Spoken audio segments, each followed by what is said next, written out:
Well, good morning, everyone. My name is Jeremy Sweat, and I'm the superintendent here at Gateway Arch National Park. I'd like to welcome all of you. Thank you for coming, and I'm so pleased to have you in the Old Courthouse and at Gateway Arch National Park. We'd like to thank the elected officials and members of their staff here today. From St. Louis, we have Mayor Tashara Jones, Board of Aldermen President Megan Green, and 7th Ward Alderman Jack Coder. We're also pleased to have staff from the offices of Representative Corey Bush, Senator Josh Hawley, Senator Eric Schmidt, and Senator Roy Blunt. We're pleased to welcome several members of the judiciary, the Honorable Kelly Broniak, the Honorable Stephen Clark, the Honorable Rodney Sipple, and the Honorable David Mason. This is a partnership park, and on behalf of the National Park Service and Gateway Arch Park Foundation, we're grateful to have our Arch Alliance partners here today from Great Rivers Greenways, Jefferson National Parks Association, Bi-State Development, and the City of St. Louis. And last but certainly not least, I'd like to thank my colleagues from the National Park Service, both from here at Gateway Arch National Park, from the Midwest Regional Office, and from the Denver Service Center. In the next few weeks, we'll begin the second major renovation to this building since it was completed in the 1860s. This $27.5 million project, including renovations and the creation of new exhibits, is made possible by donations from our official philanthropic partner, the Gateway Arch Park Foundation. I'd like to thank the foundation and their donors for helping to make this possible. So today's event is called Groundbreaking, a New Vision for the Old Courthouse. And the reason we chose that title, we're not actually going to be breaking any physical ground. You'll notice there's no golden shovels or golden hammers up here. But we are taking the first step on a new journey for this important historic building. Not only will the Old Courthouse be more accessible for people of all ability levels, but it will include updates to tell a more rich and full history about Dred and Harriet Scott, freedom suits, the Virginia minor trial, and our judicial system. So, as our name implies, this is a national park, which means it's a place that is so special it was set aside on behalf of all the American people. When a lot of people think of national parks, I know they think of large natural parks like Yellowstone, Great Smoky Mountains, or the Grand Canyon. But the majority of our 424 units of the national park system are actually historic sites, like this one, that tell some of our nation's most important and complicated histories. We tell the story of the fight for freedom during the Revolutionary War at places like Bunker Hill and Valley Forge. And we also tell the story of the fight for freedom at places like the Edmund Pettus Bridge, now part of the Selma to Montgomery National Historical Trail, and here at the Old Courthouse. We protect key civil rights sites such as the Martin Luther King Jr. home in Atlanta, Brown versus Board of Education National Historic Site, Little Rock Central High School, Freedom Riders National Monument, and the Women's Rights National Historical Park. From Civil War battlefields and Japanese-American incarceration sites, the National Park Service protects the physical memory of our nation's history, including the struggle for civil rights, freedom, and equality. And that's why we're here today at the Old Courthouse. We're here to celebrate a major step forward for this nationally significant building, which is a tangible reminder of the mistakes of our past, but also of the progress we've made in the fight for equality, freedom, and justice for all Americans. The Old Courthouse is not only a civil rights site and a women's rights site, it is a human rights site and a place of conscience where the American people can come to remember and learn about their past in hopes that we can ensure a more just and humane future, not just for Americans, but for all people. So I thank you again very much for being here, and it's now my great pleasure to introduce our next speaker, the Mayor of St. Louis, the Honorable Tashara Jones.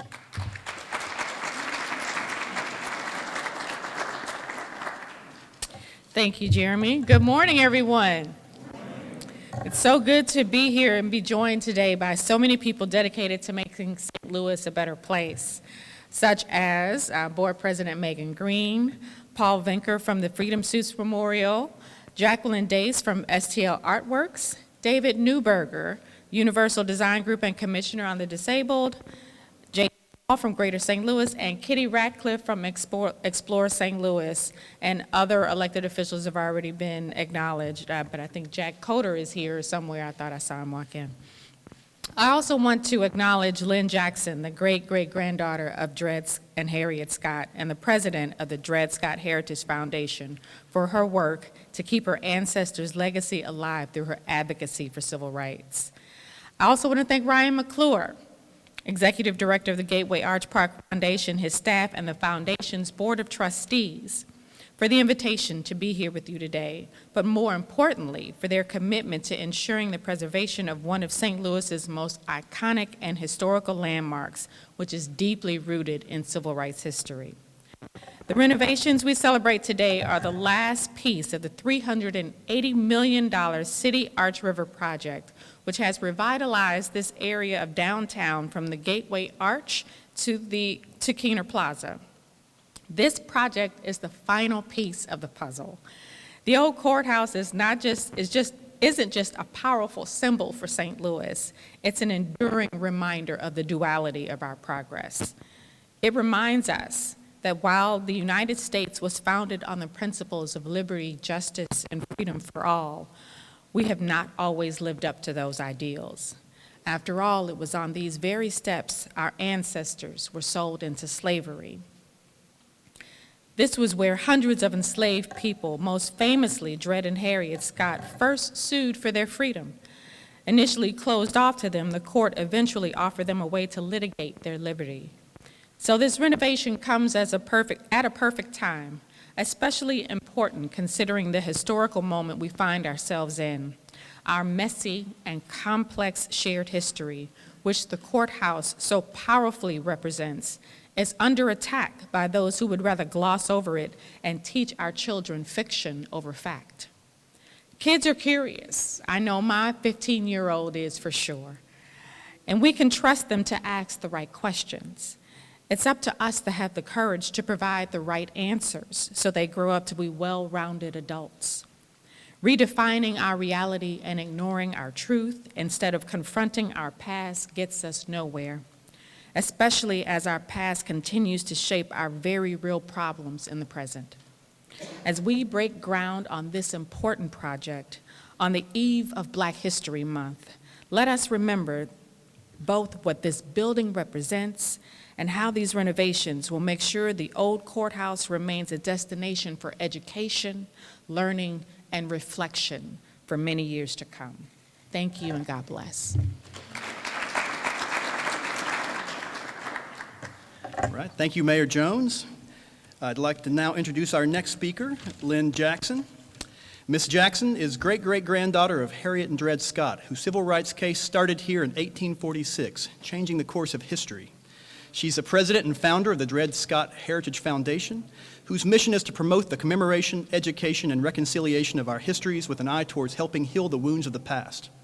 In 2012, under her leadership, the Dred Scott Heritage Foundation erected the first statue of Harriet and Dred Scott, designed and created by sculptor Harry Weber, which stands outside the old courthouse today.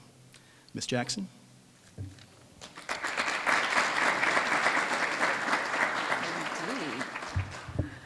Good morning, everyone. Wow. Well, this is a day we waited for a very, very long time, and I see a lot of happy, smiling faces out there because we're connected in so many different ways. But most of all, I want to thank the National Park Service for our long and enduring relationship since 2006, when we began the Dred Scott Heritage Foundation to, well, commemorate. We never said celebrate, but commemorate the 150th anniversary of that decision, which started in this building on April 6, 1846. And the 11-year journey of Dred and Harriet is not as well known a story as you might think, but it's getting there because I have the privilege to travel all over the country and share that story and attendant histories, as I like to say, because Dred and Harriet didn't do this in a vacuum. They had help, they had support, they had other people who they cared about, who were influenced by this decision, and even to this day, we're still being influenced by it.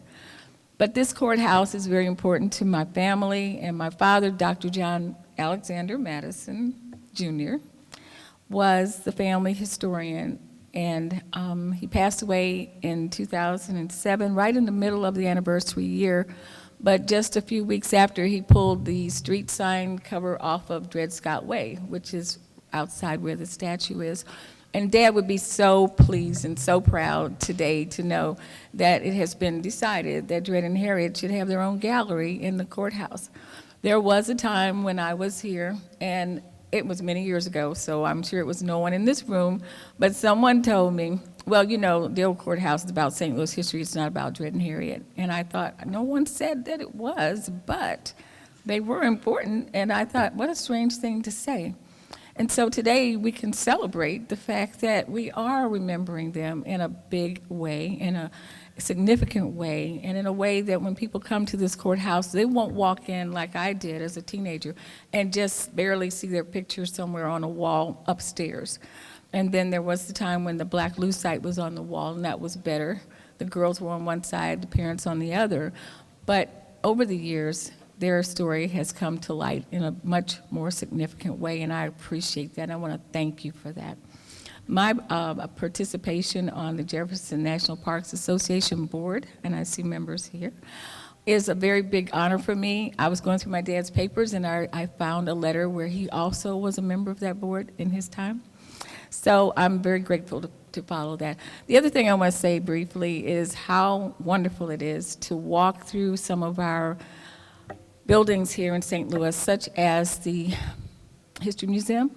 And you go to the History Museum now, you will see Thomas Jefferson with plaques that rather than just say he was our president, but it talks more about his life and it includes his enigma about slavery and in the Declaration of Independence. So we're beginning to share the deeper parts of our story.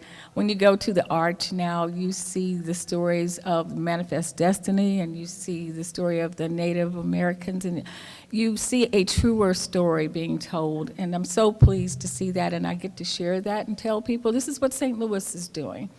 And so in the same vein, the Old Courthouse is going to be doing more to share all of our stories. You see the 4 panels around the room, and all of this will come to light, but it is our history. It's not just Black history. I want us to always remember that. Yes, the focus is now on this because it hasn't been, but it will come together.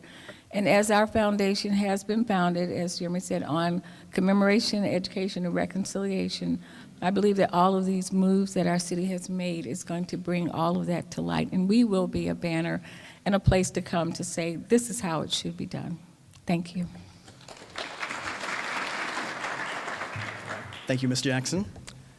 I'd now like to introduce our next speaker and co-host of the event, the Executive Director of Gateway Arch Park Foundation, Ryan McClure.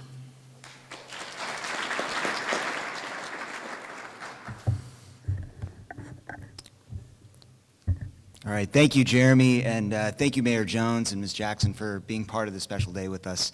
And again, on behalf of the Gateway Arch Park Foundation team, thank you all for being here today on such a special occasion. Coming to this corner of downtown St. Louis nearly every day, it's not lost on me the history that took place here on these grounds. History that we can see before us plainly through the witness of individuals like Ms. Jackson, who of course is only 4 generations removed from some of the worst atrocities in American history, and is also vividly connected with some of the Americans who have offered our nation the most hope in their fight for equality and justice. As Jeremy addressed, this park, and indeed our city and our nation, have a complicated legacy. A legacy of both anguish and promise, and it is truly humbling to be here to seek to commence a new chapter, one that is more welcoming and one that commemorates this history more faithfully, to ensure that future generations will always be able to come here to encounter it and learn from it. With these renovations that commence after today, for the first time in history, the Old Courthouse will be accessible to visitors of all abilities, with the transformation of a former conference room into an elevator, something this building has never had. This addition is in conjunction with the new accessible ramps that were installed at both entrances. Hopefully you saw those today during phase 1 of the City Arch River renovations. Structural updates which will help revitalize and maintain the building's integrity will include a new heating, ventilation, and air conditioning system, renovated ceilings and flooring, a new fire suppression system, and general restoration and improvements. Perhaps most exciting are the all-new exhibit galleries, which will focus on the Scott family's fight for freedom and the relevancy of their case today. They will focus on the post-Civil War era of civil rights and the exploration of African-American life in St. Louis. It will focus on the amazing architectural features of the Old Courthouse and the importance of courts in our society today. Our partners in this endeavor include two St. Louis-based companies, Tarleton Corporation and architectural firm Trivers, as well as the exhibit design company Haley Sharp Designs, based in the United Kingdom, who also designed the beautiful exhibits at the museum at the Gateway Arch, which opened in 2018. We're grateful to them for their talents and dedication of their teams to bring this project to life. We're also proud to partner with the Universal Design Group, represented today by David Newberger, Commissioner on the Disabled for the City of St. Louis. The Universal Design Group has advised us on every part of the City Arch River project, including the Old Courthouse, to ensure these experiences are fully accessible and enjoyable for all. Finally, I'd like to thank our Gateway Arch Park Foundation Board of Trustees, our Friends Advisory Board, and our staff members for their commitment and support of this project and so many others here at this park every single day. At the end of these renovations, we look forward to reopening the Old Courthouse to the public and hope that all of you will serve as its ambassadors to spread the word that this site and its legacy belong to everyone. And with that, we are thrilled to welcome Jermaine Smith, the Director of Special Programs at Sumner High School, and his students from the Sumner Arts Program for a choral and spoken word performance.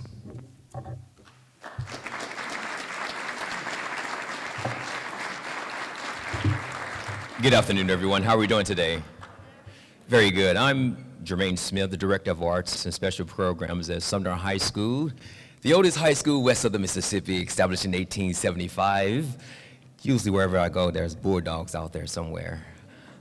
So today I'm happy to bring out two of our programs. We have dance, drama, fashion, photography, living arts, museum studies, visual arts, choir, drama. Today we're going to have an example from our choir and our drama today. So please give your attention to Mr. Ben Chandler, our choir director, as we start off with our choir. Then we will follow behind with one of our phenomenal seniors, Stefan Riggins, with a spoken word piece representing our drama. Thank you.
Hello, everyone. So, as you know, we are Sumner High School, first black high school west of the Mississippi. But beyond that, us as the youth, we are the pioneers of the future. We are the reflection of those that have come before us. History repeats itself. As we know, we're either going to evolve or repeat. What I give to you today is a reflection of our history and to humanity.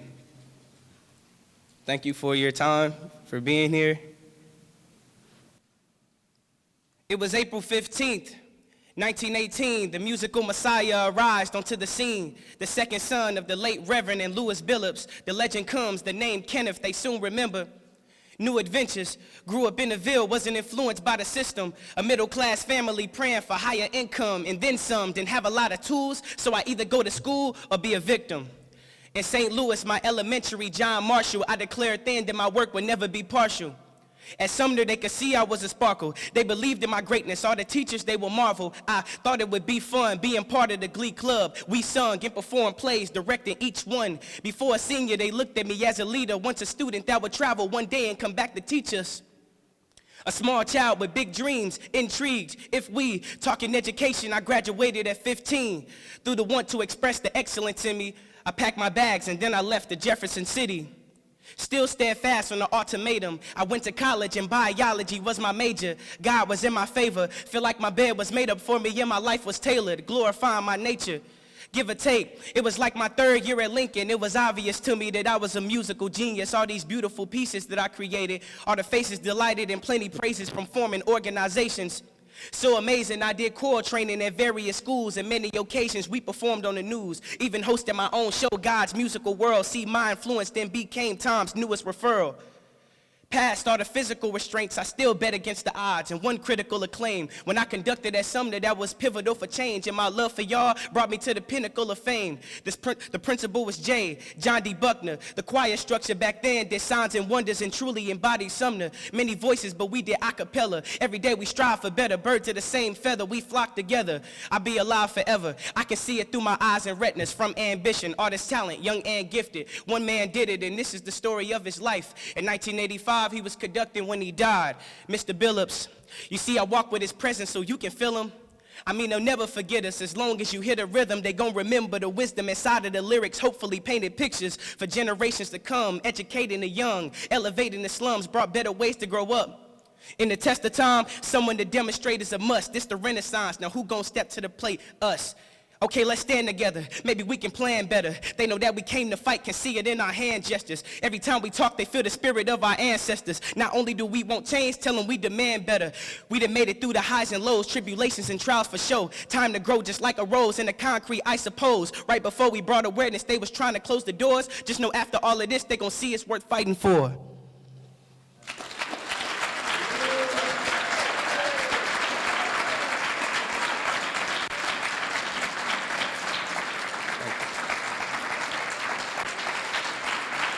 Thank you. All right. I think we should give another round of applause for the folks from Sumner.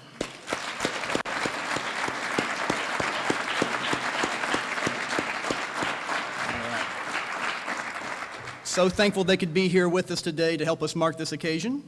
And now to close out the program, we'd like to invite your consideration and contribution.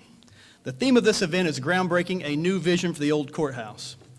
We all come from different backgrounds and different places in life, and we'd love to invite your reflection today, using the provided pens and note cards here on what this vision might mean for you, to the people you represent, and to the people in your lives. As many of you know or may remember, during the construction at City Arch River, school children were invited to sign their names on slips of paper that are encapsulated in one of the legs near the top of the arch. Excuse me, that actually wasn't City Arch River. That was the original construction of the arch when that happened. In the same spirit, we plan to seek signatures and reflections from community members and students in the coming months, and eventually have those encapsulated in these walls as well. You can hand your note card to volunteers on your way out. So again, thank you for being here with us. For members of the media, we invite you to stay for a brief tour, and we'll answer any questions you have afterwards. Thank you all so much.